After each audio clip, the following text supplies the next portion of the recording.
and welcome to the news. According to a recent study done, consumers have taken to buying pineapples, even though they're out of season. This graph, as presented by Tilly, shows the percentage of consumers who are buying fruits at the grocery store. As highlighted by my fellow newscasters, it is obvious that pineapples are the consumer's favorite fruits. In another recent study, students were asked their favorite lunch food. As you can see on this graph, presented by our assistant Tilly, it is clear that the favorite lunch food among students is hot dogs. There is nothing wrong with your screen. Do not refresh your page, adjust your television, or close your browser. I am interrupting the news to give you the truth. The information that was just given to you is highly misleading.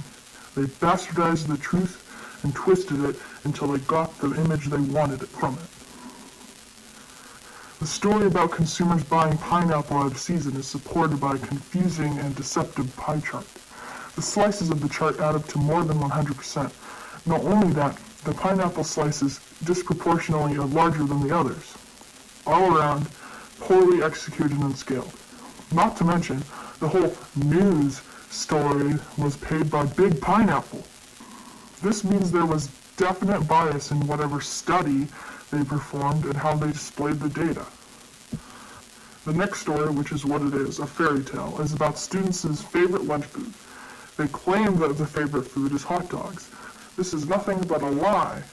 They used a pictogram and misleading scaling to make it seem like hot dogs are the favorite. Because the pictures of the different foods are different sizes, it seems like one pasta is much larger than a hot dog. But this isn't necessarily true. The scale of the key is also very troubling. All of the items of food have a different number of students assigned to them on the graph. Hot dogs only have 7 students per hot dog, while hamburgers have 50 students per burger. The real favorite is the burger, people! And look how they try to hide their crimes by making the graph so small.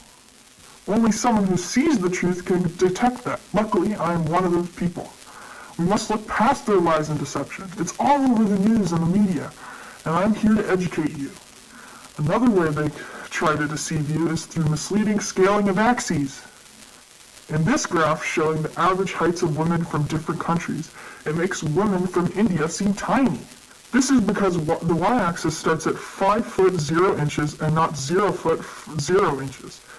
Manipulating the scale of the axes to make the difference seem more dramatic. They also chose to make this a pictogram, making the woman seem not only taller or shorter, but larger and smaller. This graph about homicide by guns in Florida is just... it's upside down.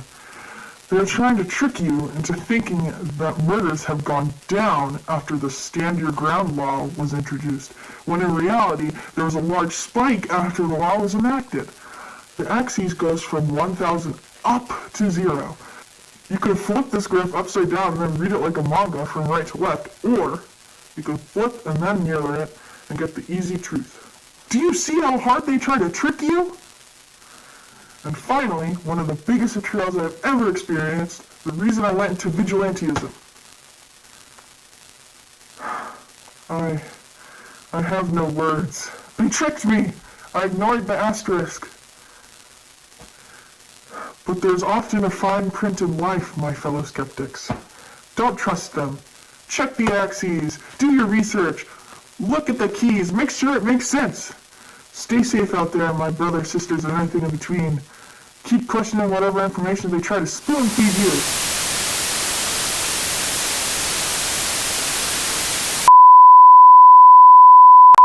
And we're back.